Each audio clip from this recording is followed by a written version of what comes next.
السلام علیکم پیارے بچوں، آج ہم ایک ایسے حرف کی کہانی سننے کے لیے جا رہے ہیں جس سے کوئی بھی لفظ شروع نہیں ہوتا۔ وہ ہے حرف حمزہ۔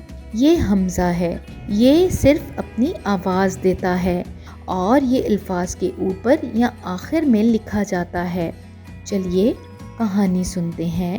امی نے گائے کے دودھ کی چائے بنائی، ابو کام سے آئے اور گرم چائے پی کر بازار پھل لینے جانے کے لیے حمزہ کو آواز دی۔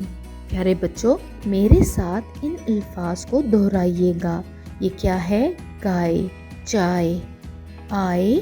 پیارے بچوں، ان سب الفاظ کے اوپر بڑیے کے اوپر ایک چھوٹی سی حمزہ آتی ہے جو ایک ہی آواز دے رہی ہے، تو حمزہ ایک زبر کی آواز دیتا ہے۔